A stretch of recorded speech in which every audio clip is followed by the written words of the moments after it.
जिस रिज्क से आती हो परवाज में कोताही, फिर के गली गली तबाह ठोकरें सबकी खाई क्यों। दिल को जो अक्ल दे खुदा तेरी गली से जाए क्यों। जान है इश्क़ मुस्तफ़ा रोज़ फजूं करे खुदा, जिसको हो दर्द का मज़ा नाज़े दवा उठाए क्यों। बड़ी खुशी और मसरत के साथ ठंडियों की इन रातों में सिरा का ये मैदान अपने इश्क के तमाम मोहब्बतों के इम्तिहान देने के लिए हाजिर आया है। मगर मैं आप सबके सामने थोड़ा सा हट करके ये ज़रूर कहना चाहूँगा, जितना लोग मुझे बुलाने के लिए उत्साहित नज़र आते हैं, हर इलाके में प्रोग्राम चाहिए, तारीख चाहिए, तो यहाँ से मैं एक ऐलान कर देता हूँ, बहुत ज़्यादा शौक़ रखते हैं मुझे सुनने का, तो फिर झेलने का भी शौक़ रखो। वजह यह है कि हमारी आदत किसी के तलवे चाटने की नहीं है। हमारी आदत लोगों की चापलूसी करने की नहीं है। अगर आप ये समझेंगे कि आपकी बातें मेरी जुबान से निकलेंगी तो ये खाम ख्याली है। अल्लाह तबारक व तआला ने कुरान अज़ीम में इरशाद फरमाया, इल्म वालों से अल्लाह ने यह वादा लिया है कि वह हक बात करेंगे। लतुबय्यिनुन्नहु लिन्नासि वला तक्तुमूनह, लोगों से बातें छुपाएंगे नहीं, जो हक बात होगी वो बयान करेंगे। आपके इलाके में या किसी भी जगह पर, मुझे याद है आज से तकरीबन 10 साल पहले होंगे, जब हमारे हालात इतने ज़्यादा पॉपुलर भी नहीं थे, अक्सर जगह के कुछ ट्रस्टी हजरात, कमेटियों वाले जो उलमा को बैलों की तरह हाँकना चाहते हैं, जो सारा रस्सी वाला जमा में हुकूमत वाला मसला सब अपने पास रखना चाहते हैं, हमसे भी आकर के कुछ लोगों ने कहा था, हजरत आप आए हमारे मोहल्ले में, सूद पर आप कुछ ना कहें, यहाँ पर बहुत सारे लोग फाइनेंस का काम करते हैं। मैंने 1.5 घंटा सूद पर ही बयान किया था। बुलाना है बुलाओ, उसके बाद ना बुलाओ, बात मेरे मुस्तफ़ा की होगी। नबी करीम सल्लल्लाहु ताला अलैहि वसल्लम ने जो बयान फरमाया है वो हम बोल करके रहेंगे। अभी मेरे आने से पहले आपके जिम्मेदार हजरात भी डरे सहमे हुए थे, और ये लोग भी ये कह रहे थे कि कुछ दस्तखत कर दीजिए, वो नहीं बोलेंगे, ये नहीं बोलेंगे। हाँ, इतना कहूंगा, मैं कुत्ता किसी को नहीं बोलूंगा। हाँ, कुत्ते को ही कुत्ता बोलूंगा।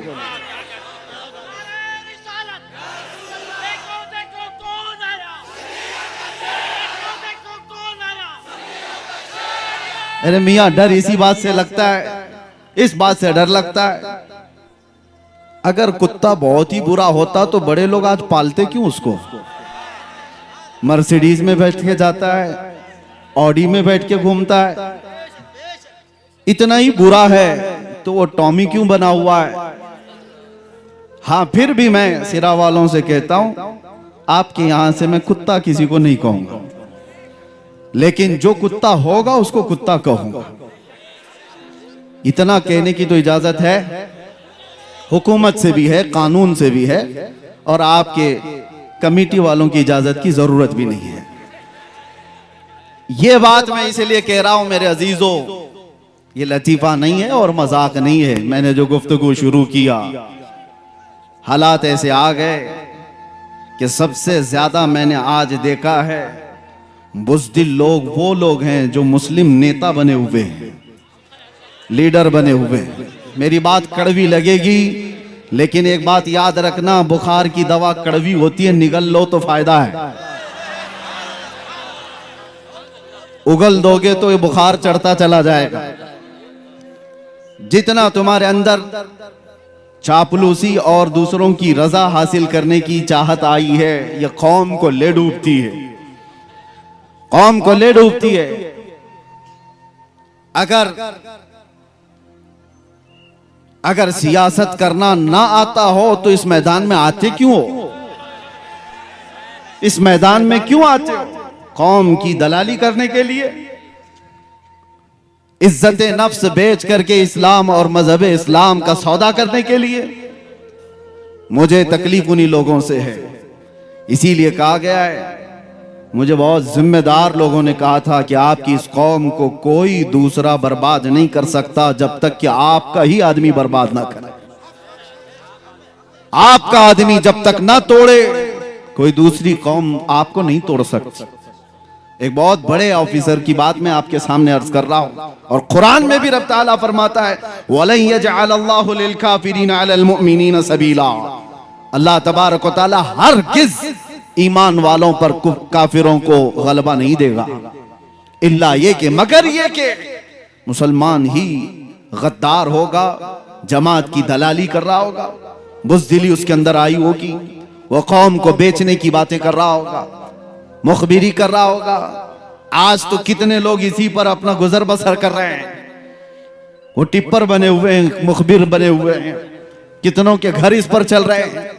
बाज आ जाओ मेरे अजीजों, खैर उम्मत हो आप। कुरान ने कहा है, कुंतुम खैर उम्मतिन उखरिजत लिन्नास। तमाम इंसानों में अल्लाह ने तुम्हें खैर उम्मत बनाया है।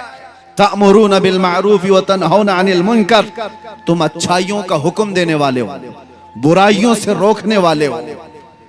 तुमने अगर ये जिम्मेदारी छोड़ दी तो एक बात याद रखना, होता क्या है मालूम है?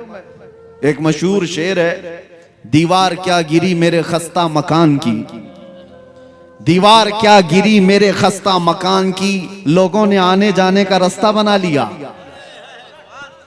होता यही है, घर अगर पुराना होकर टूट गया और उसकी देखभाल नहीं की जा रही है तो लोग उसको तो रास्ता समझकर इधर से उधर निकलने लग जाएंगे, घर को भी रास्ता बना लिया जाएगा। यही हाल है आज।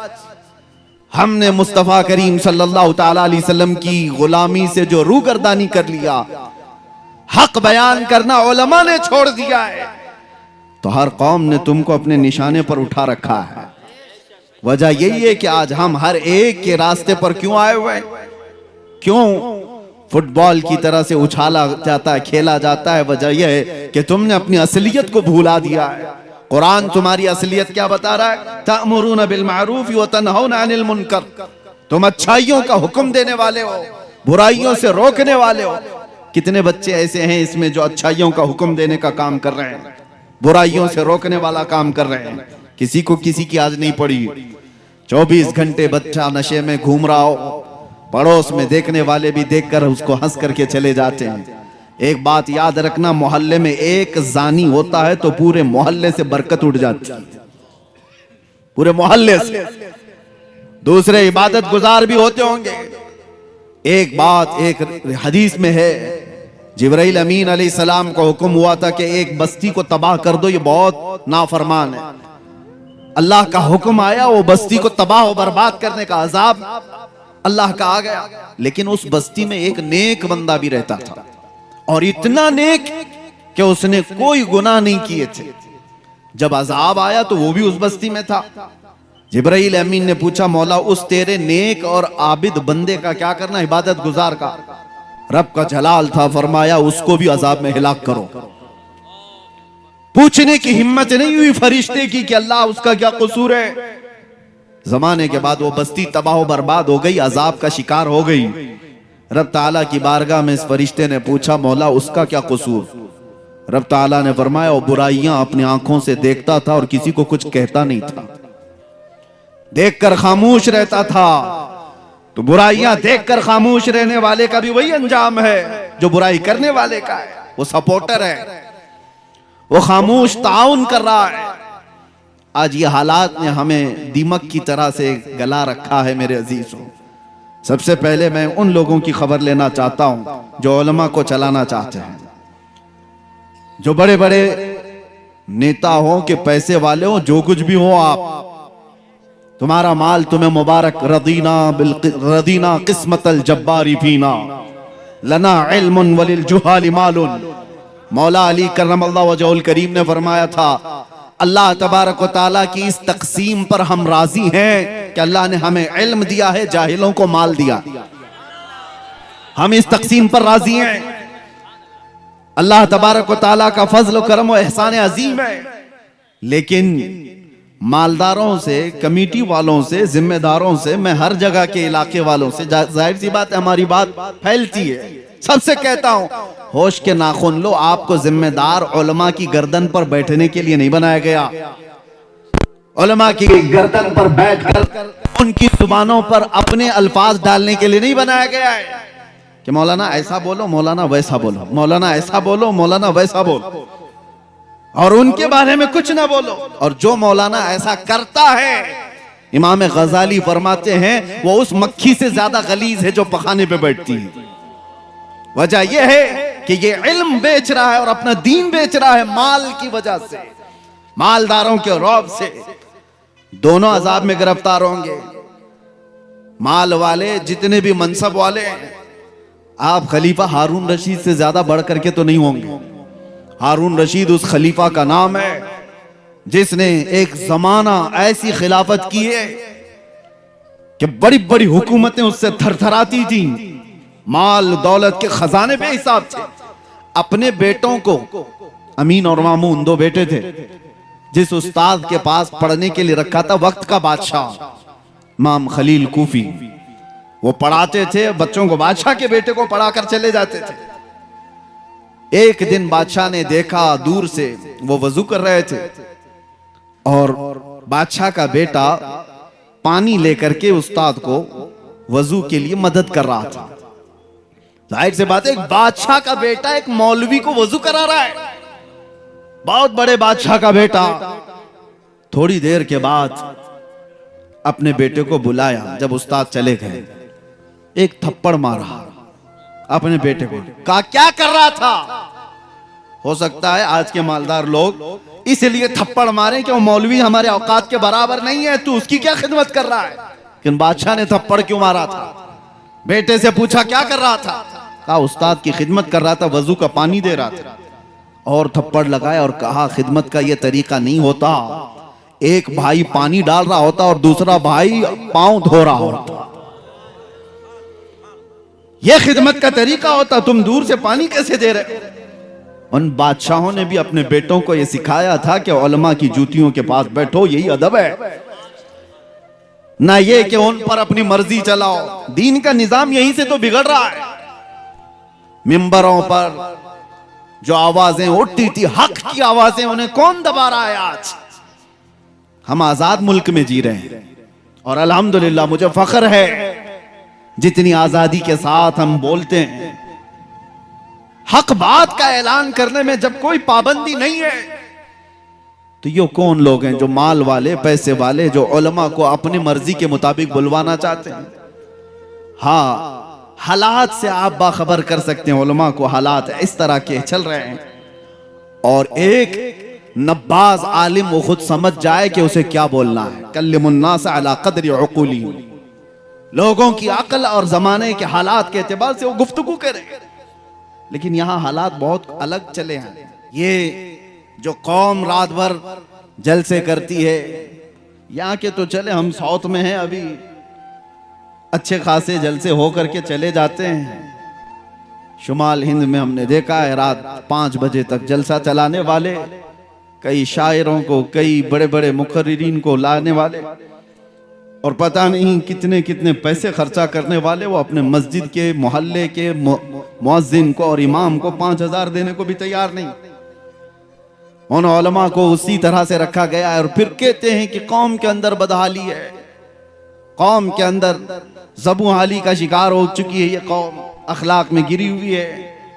जहां से हक बात का ऐलान होता था, उन आवाजों को दबा दिया गया है, उन आवाजों को खत्म करने की कोशिशें की जा रही है। ये गैरों की तरफ से नहीं, अपनों की तरफ से। इस्लाह करो।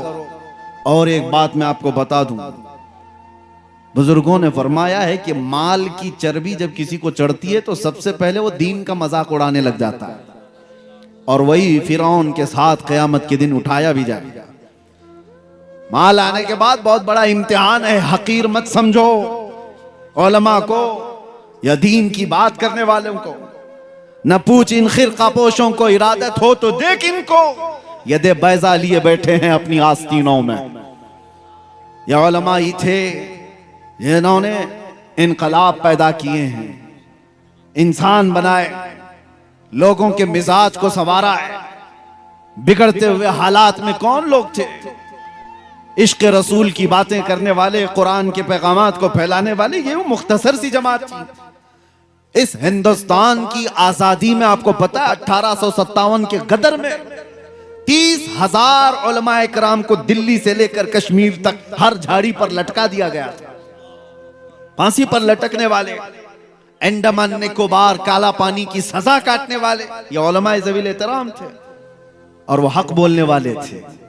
जानते हो अंग्रेजों का दबदबा था, और ऐसा दबदबा था कि कोई कुछ बात नहीं कर सकता था। कोई डेमोक्रेसी नहीं थी, उनका गलबा था, गलगला था। ऐसे माहौल में दिल्ली की जामा मस्जिद से अल्लामा फजल हक खैराबादी ने फतवा सादिर किया था, जबकि उन्हें पता था अंजाम क्या होगा। और उसी अंग्रेजों के खिलाफ फतवा सादिर करने की बुनियाद पर एक तहरीक छिड़ी पूरे हिंदुस्तान में। यह 1857 की बात कर रहा हूं, 1947 की नहीं। 90 साल की मेहनत के बाद इस मुल्क को आजादी मिली। 1857 में यह छिड़ी थी उलमा के जरिए से।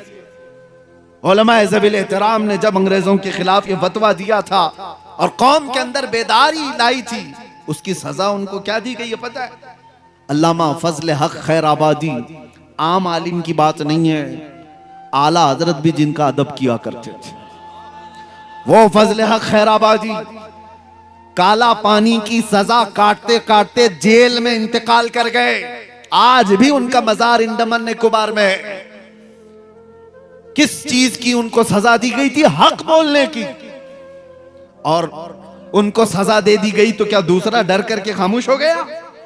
उसी जमाने में किफायत अली काफी, किफायत अली काफी को मुरादाबाद में 3000 अंग्रेजों ने गिरफ्तार किया था।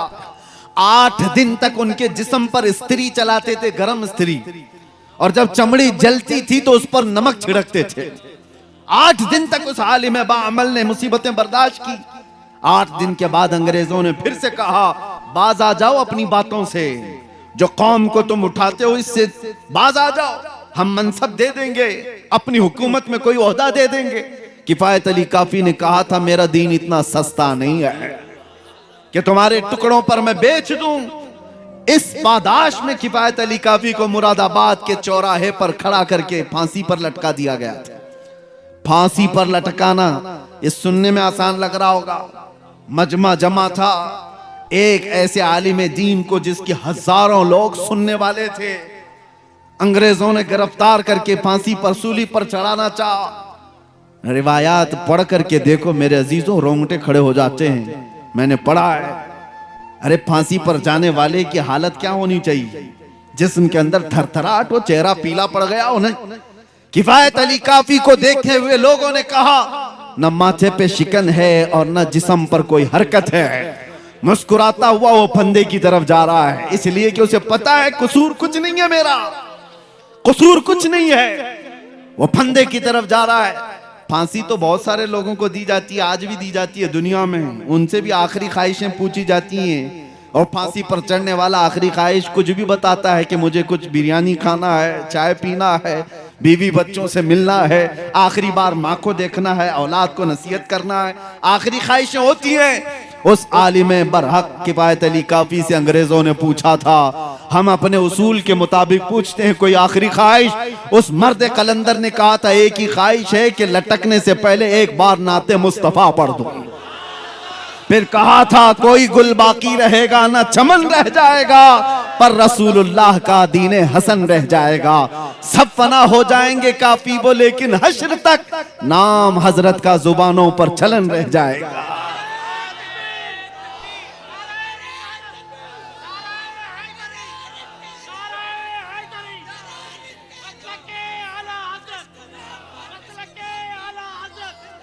दो चार मिसालें मैं और आपके सामने रखता हूं उलमा इकराम के लिए खास तौर पर। आज हमें जिस तरह से दबाने की कोशिश करोगे, उसका अंजाम क्या होगा पता है? तुम्हारे बच्चे ऐसे बुज़दिल पैदा होंगे जो अपनी माँ और बहनों की इज्जत भी नहीं संभाल सकेंगे। जो नबी पाक सल्लल्लाहु ताला अलैहि वसल्लम की इज्जत के लिए नहीं खड़ा हो सकता, वो अपनी माँ बेटियों की इज्जत भी नहीं बचा सकता, नहीं बचा सकता। ये बात याद रखें। किफायत अली काफी हो, फजल हक खैराबादी हो, इनायत अहमद काकोरवी, ये वो उलमाए ज़वील एहतराम की बातें कर रहा हूं। हक बयान करने की वजह से इन्हें जिंदगी भर तकालीफ का सामना करना पड़ा है। आपको पता है, अंग्रेजों से भी ज्यादा एक सख्त दौर आया था अकबर का। अकबर नाम मुसलमान था, लेकिन उसके काम अलग थे। वो मुर्तद था।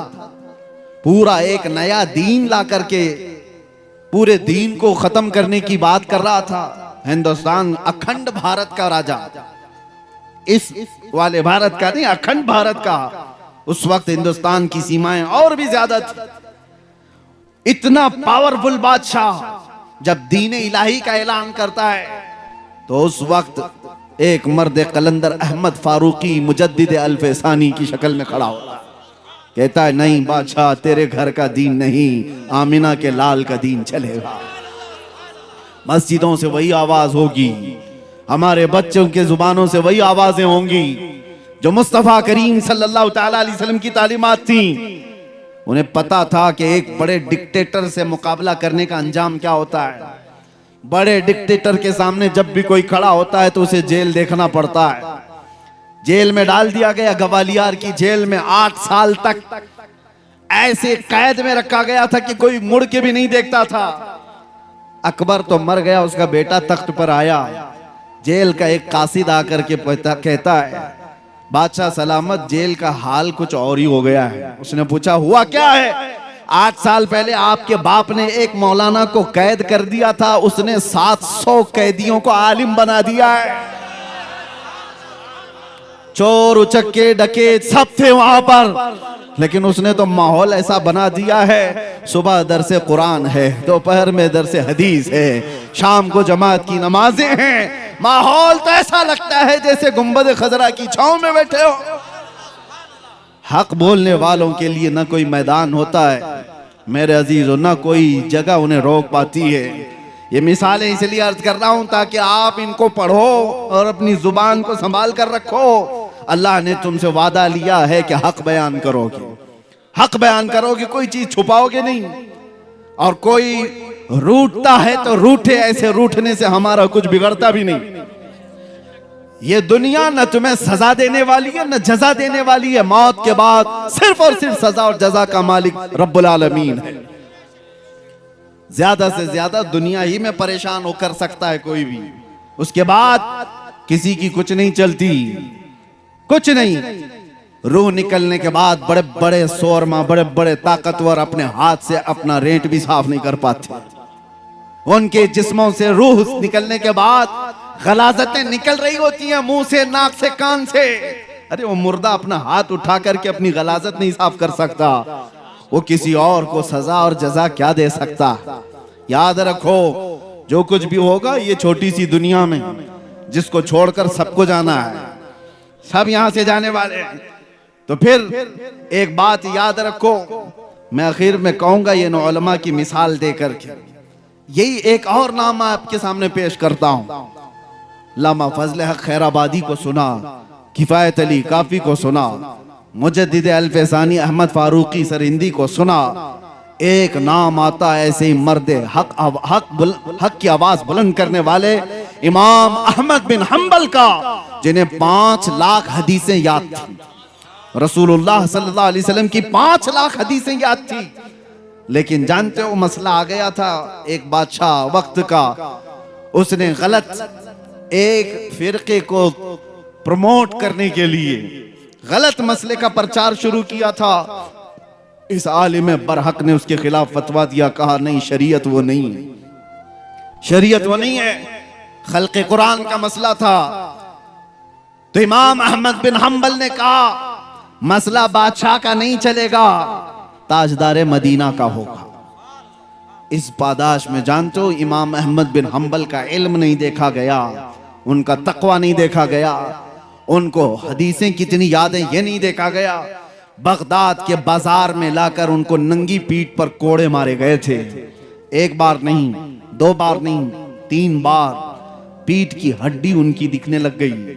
कोड़े इस तरह से पड़ते थे। लेकिन एक जल्लाद उसके पास वक्त के खलीफा का वजीर आकर के कहने लगा कि अहमद बिन हंबल, मैं जानता हूं आप 10 से मस नहीं होगे, एक बार आप कंप्रोमाइज कर लो अपनी इस बात से, कान में तो बोल दो, मैं बादशाह को मना लूंगा। इमाम अहमद बिन हंबल ने कहा, हम जो बात करते हैं वो कानों में नहीं मैदानों में करते हैं। यही बात है। मैं भी आपसे ये ऐलान करता हूं, बहुत सारे लोग परेशान रहते हैं। जब मैं गिरफ्तार भी था तो बहुत इन्वेस्टिगेट करते हुए हमारे मुल्क के हमारे बहुत सारे लोगों को ये शक था डिपार्टमेंट को कि मौलाना पता नहीं छुप के क्या करता है। छुप के कुछ नहीं करता, जो करता है खुल के करता है। हमारी कोई सीक्रेट तंजीम नहीं है, कोई खुफिया जमात नहीं है, अंडरग्राउंड मीटिंगें करने का हमारा कानून नहीं है। जब हमें पता है नबी आखिरुज़्ज़मा सल्लल्लाहु ताला अलैहि वसल्लम की शरीयत सच्ची है, दीन इस्लाम सच्चा है, कुरान सच्चा है, मेरा खुदा सच्चा है, मेरा नबी सच्चा है, तो फिर सर झुकाकर और सर छुपा करके नहीं, सर उठाकर ही बात करें। हमें जब यकीन है कि गलत नहीं है तो फिर छुप करके करने की कोई जरूरत ही नहीं। मेरे अजीजों, मैं उन लोगों की खाम ख्याली को या बदगुमानी को दूर करने के लिए बात कह रहा हूं जो ये समझते होंगे हम जो भी बात कर रहे हैं नौजवानों के सामने, इनको बुरे अखलाक से वापस लाने के लिए हम जाहिर से बात है मैदानों में ही करेंगे। अब जो बात मैं कहने जा रहा हूं तवज्जो से, सिरा की तारीख से भी इसका ताल्लुक है, आपके मैदान से भी ताल्लुक है। सिरा में रहने वाले बुज़दिल हों ये मुझे हजम भी नहीं होता, वजम भी नहीं होता। वजह यह है कि तारीख बताती है कि इस जमीन से कभी टीपू सुल्तान का ताल्लुक रहा है। अगर उस सुल्तान का ताल्लुक रहा है तो बुज़दिली आई कहां से? याद करो उस मर्द कलंदर की बात को, गीदड़ की 100 साला जिंदगी से शेर की एक दिन की जिंदगी बेहतर है।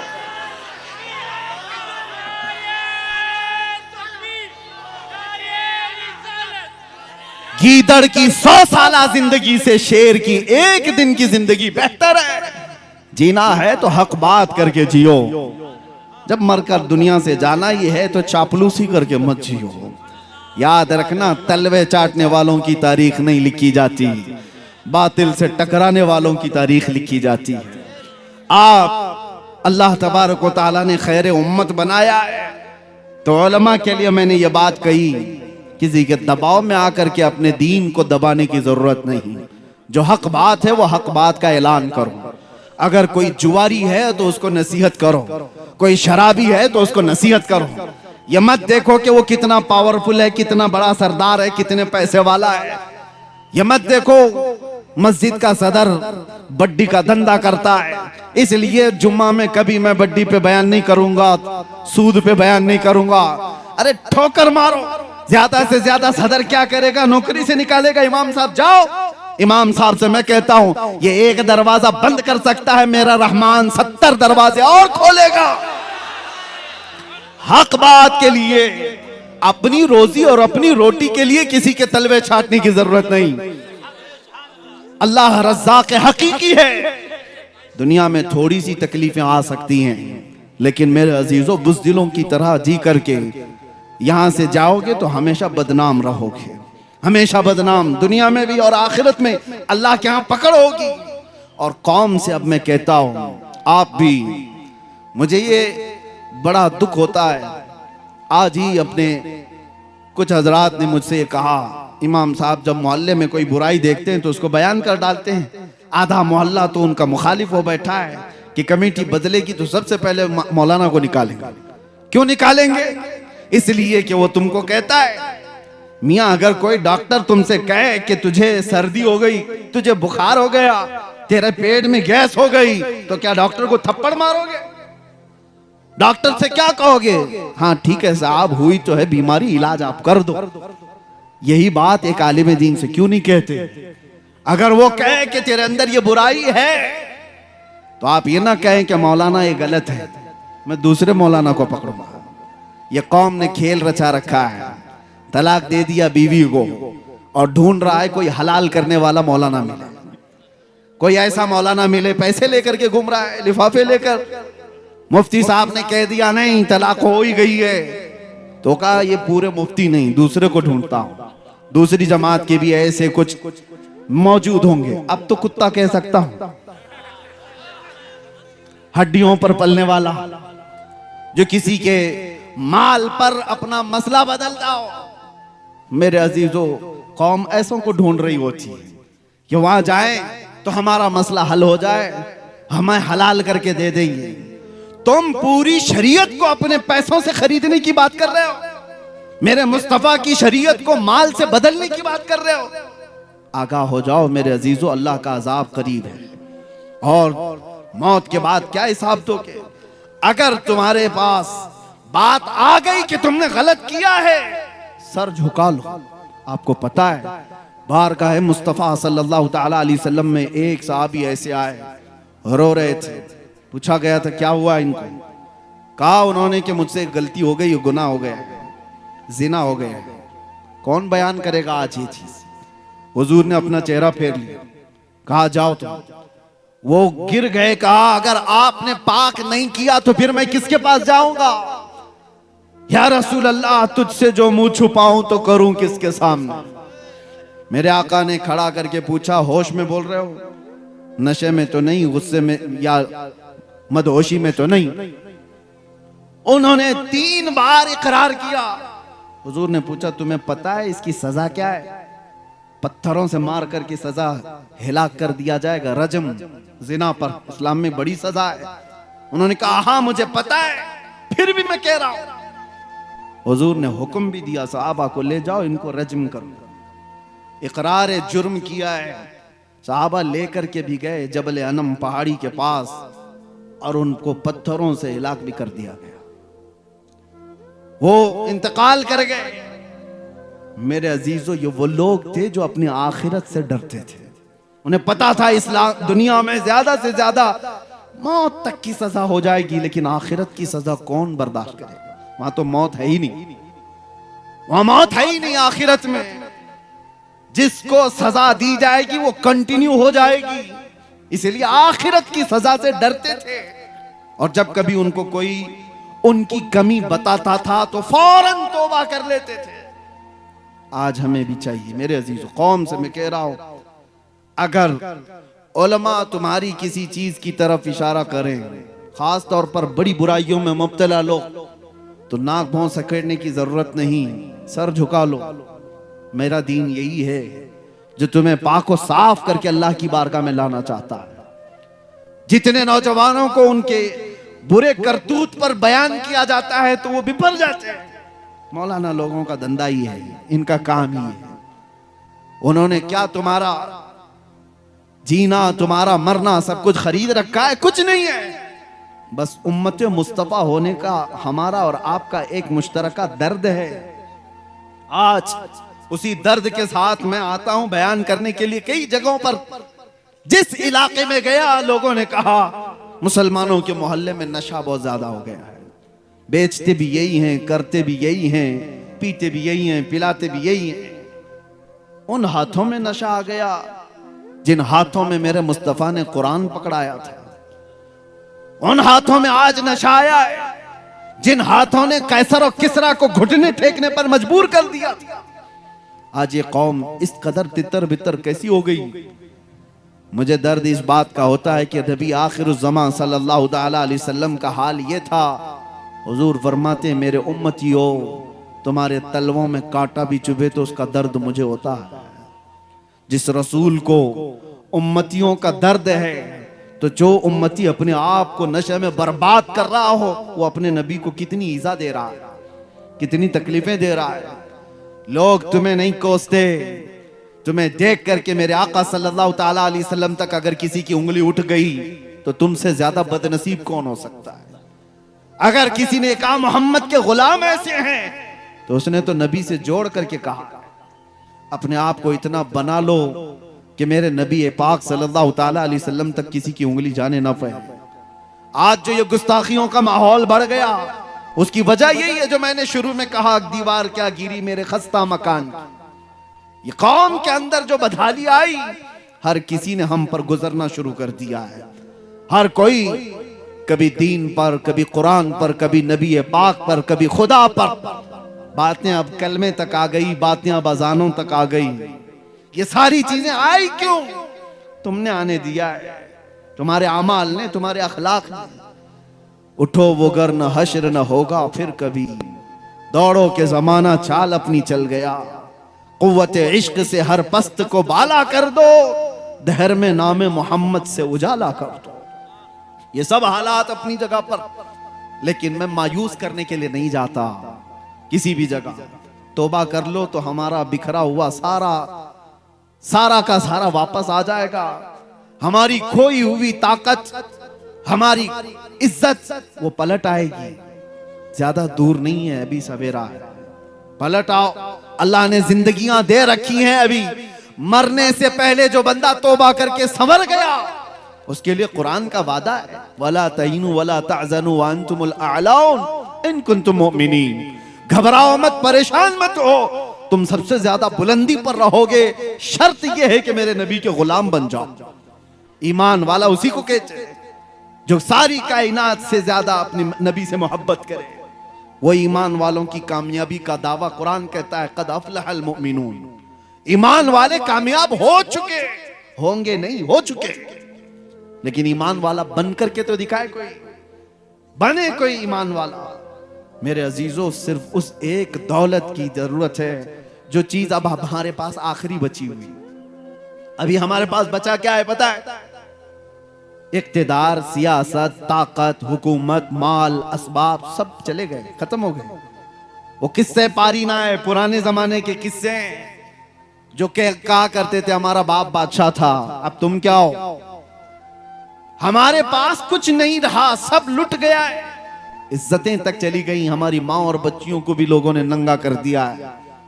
बचा क्या है? अखलाक, हया, सब खत्म कर दिया गया। लेकिन इन सब चीजों के लुट जाने के बाद भी मैंने महसूस किया है कि एक चीज बाकी है जो इन्हें अभी जिंदा रखी है। आज भी अगर ये जिंदा कौम नहीं होती तो 24 घंटे मीडिया इन पर भोग क्यों रही होती?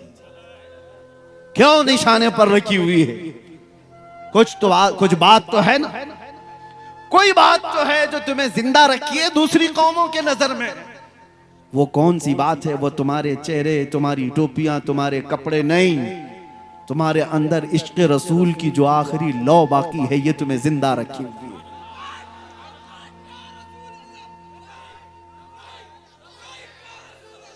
लब्बैक या रसूल अल्लाह। बस उस लौ को थोड़ा सा तेज होने की जरूरत है। जब कोई शमा थोड़ी सी भी रोशनी बाकी रखती है तो उससे बहुत सारी उम्मीदें भी बंधी रहती है। पूरी बुझी नहीं है, बुझी होती तो ये करंट थोड़ी ना लगता। हाँ, अभी किसी ने तार छेड़ा था आई लव मोहम्मद पर, पूरी कौम गर्म हो गई थी। क्यों? हर बच्चा ऐलान करने लग गया था आई लव सैयदना मोहम्मद। अरे मैंने तो अफ्रीका में देखा, अफ्रीका में जाकर यहां छेड़खानी हो रही है, आवाज वहां पर भी उठ रही है। ये पूरी दुनिया में तार जुड़ा हुआ है। एक बात मैं आपको बता दूं, हुजूर पाक सल्लल्लाहु ताला अलैहि वसल्लम के नाम को कोई टच करता है तो तुम्हारे अंदर हरकत आती क्यों है? यह हरकत आती क्यों है? इस बात की अलामत है कि कोई चीज जिंदा रखी हुई है अभी भी। अखलाक बिगड़े हैं, अमाल बुरे हैं, ये गुनहगार हैं लेकिन गद्दार नहीं है। ये इस बात की अलामत है जो जिंदा रखी हुई है। वजह यही है, मैं आपको बताता हूं, जिंदा आदमी और मुर्दा आदमी में फर्क क्या है। जिंदा आदमी को 5 वोल्ट का ही करंट अगर तार लगा दो तो होगा क्या? थोड़ा सा उसको शॉक लगा दो, उछल जाएगा, शॉक लगेगा, उछल जाएगा। जिंदा आदमी को थोड़ा सा भी करंट लगाओ, उछल जाएगा। मुर्दा आदमी को 1000 वोल्ट का भी लगाओ, वो काला ही पड़ेगा, कुछ नहीं हो सकता उसका। तो नाम मोहम्मद में वो करंट है कि इस कौम को थोड़ा सा भी टच कर दिया जाए तो सबकी हरकतें बेदार हो जाती, सबकी हरकतें बेदार होती हैं। यही तो बात है कि मुअज्जिन मस्जिद से ऐलान कर रहा होता है अशहदु अन्ना मुहम्मदर रसूलुल्लाह। हमारे बच्चों को, जवानों को कोई कह नहीं रहा होता, लेकिन अंगूठे लबों तक चले जाते और आंखों से लगा लिए जाते। कौन कहता है ये अंगूठे लगाओ? मुअज्जिन तो नहीं कहता, वो उधर खड़े होकर अपने नबी का नाम ले रहा है, इधर उंगलियों में हरकत पैदा हो जाती है, चूमने का दिल कर रहा है, चूमने का दिल कर रहा है। ये तुम्हारे अंदर मौजूद वो आखिरी रोशनी है मोहब्बत मुस्तफा की। और एक वो खबीस जिसके अंदर से हुजूर की मोहब्बत चली गई, उसके सामने जितना भी जिक्र करो, जाहिर सी बात है मरे हुए आदमी को 1000 वोल्ट का भी लगाओ वो काला ही पड़ेगा, मुर्दे को कुछ असर नहीं होगा, कुछ नहीं होता। ऐसे मुर्दे हमने अब भी बहुत देखे। उनकी टोपियों पे मत जाना, उनके पायजामों पे भी मत जाना, उनके कपड़ों पे भी मत जाना, उनकी बड़ी जमातों पे भी मत जाना। जब इश्क़ मुस्तफा नहीं है तो लोटे लेके घूमने घुमाने से कुछ नहीं होता, और इश्क़ मुस्तफा हो तो व्हील चेयर पर भी बैठे धरती को हिला कर रखता है।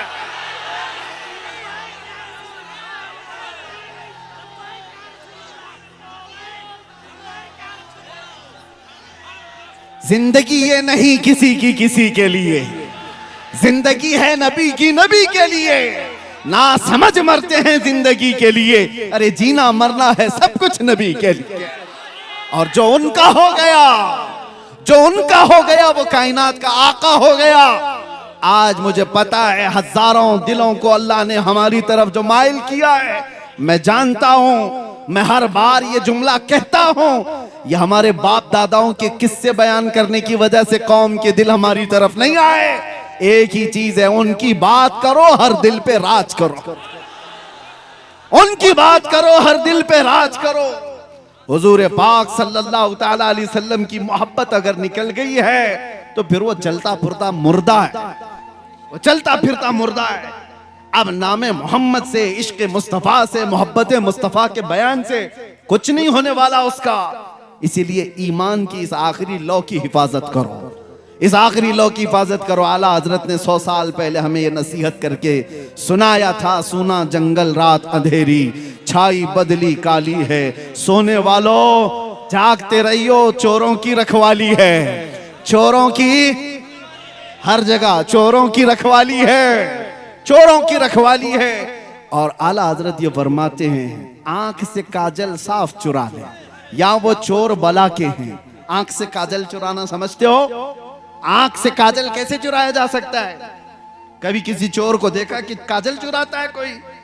लेकिन ये इस्तिआरा है। आंख से काजल चुराने का मतलब है एक मोमिन की आंख का काजल वो डब्बी वाला नहीं है, इश्क़ मुस्तफा हुआ करता है, मोहब्बत मुस्तफा उसकी आंख का काजल है।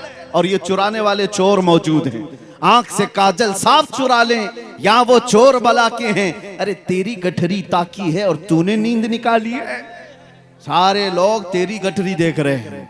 कभी जाना सफर में, ट्रेन में बैठे हो, 1000 लोग सफर कर रहे होंगे, लेकिन तुम्हारे पास डायमंड है, सोना है, और चोर को अगर पता चल गया तो 999 को नहीं देखेगा, सिर्फ तुम्हारी तरफ देख रहा होगा। ये कब सोएगा कि गठरी उठा लूं, कब गाफिल होगा कि उछक लूं। इसलिए कि उसको 999 से मतलब नहीं, इसी एक से मतलब है। हमने देखा है आज भी एक से मतलब किसको किसको होता है।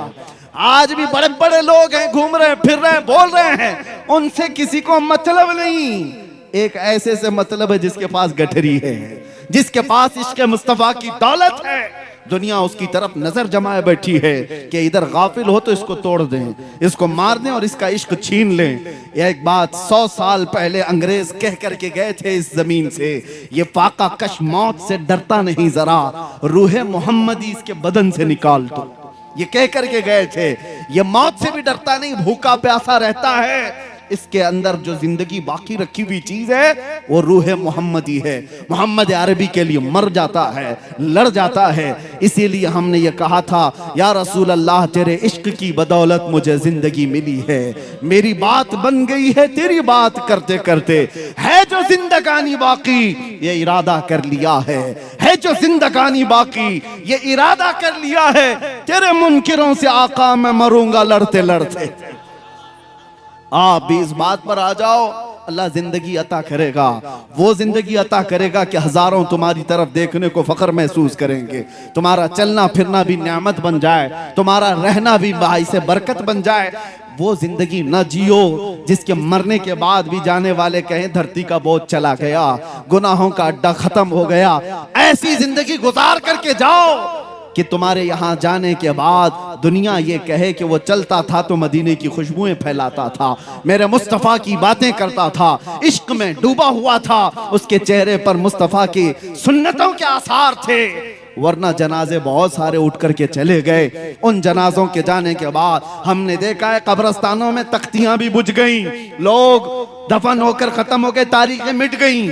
लेकिन मेरे अजीजों, कुछ ऐसे लोग हैं जिनका जनाजा भी गया, कब्र भी बनी, 100 साल भी हो गए, लेकिन उनका नाम मरता नहीं, मारने पर भी मरता नहीं, खत्म किए जाने पर भी खत्म नहीं होता। अभी कर्नाटक की सरजमीन पर हैं हम, बहुत दूर रहने वाले हैं, लेकिन फिर अगर मैं यहाँ एक बात का ऐलान करूं, अभी जवाब में देखो ये मजमा क्या कहता है, इश्क मोहब्बत, इश्क मोहब्बत। कौन है वो आला हजरत, कौन है? सिर्फ इश्क मोहब्बत की बात की जाती है तो हर बच्चे की जुबान से आला हजरत का नाम आता है। वो आला हजरत मजमों में जिंदा है, हमारी महफिलों में जिंदा है। किस लिए जिंदा है? इसलिए कि पठान कबीले के कसीदे नहीं पढ़ता था, जब तक जिंदा था ये कहता था सरवर कहूं कि मालिको मौला कहूं तुझे, बागे खलील का गुले ज़ैबा कहूं तुझे, हैरान हूं मेरे शाह मैं क्या क्या कहूं तुझे। बरेली का वह इमाम उस वक्त कलम चला रहा था जब दरिंदे मेरे नबी की शान में भौंक रहे थे, कुत्ते भौंक रहे थे। कोई कह रहा था रसूल को पीठ पीछे का इल्म नहीं, कोई कह रहा था नबी उम्मती के बराबर हो सकता है, बड़े भाई के बराबर है, इतना है उतना है, मकामात नाप रहा था। तब बरेली का इमाम जलाल में कह रहा था सारे ऊंचों में ऊंचा समझिए जिसे, है उस ऊंचे से ऊंचा हमारा नबी, सारे अच्छों में अच्छा समझिए जिसे, है उस अच्छे से अच्छा हमारा नबी। अरे पाउंड की लालच में, माल की लालच में मौलवी बिके हुए थे, फतवे अंग्रेजों के मुताबिक दिया करते थे, उनको बर्तानिया से तनख्वाहें आया करती थी। उनके थोड़े से माल की बुनियाद पर जिन्होंने दीन बदल लिया, अपने जुब्बे कुब्बे सब बदल डाले, मदरसों में नाफिज शरीयत को भी उन्होंने खत्म कर डाला, मेरे मुस्तफा की अजमत पर भौंक करके। उनको पता नहीं था अंग्रेज कब तक इन्हें पाल सकते हैं, कब तक इन्हें दे सकते हैं। नजराने भी बंद हो गए, अंग्रेज भी चला गया, इनके सारे बाप दादा भी खत्म, इनके सारे नजराने भी खत्म। उस जमाने में बरेली का इमाम तन्हा था, लेकिन ये कहता था कौन देता है देने को मुंह चाहिए, अरे कौन देता है देने को मुंह चाहिए, अरे देने वाला है सच्चा हमारा नबी।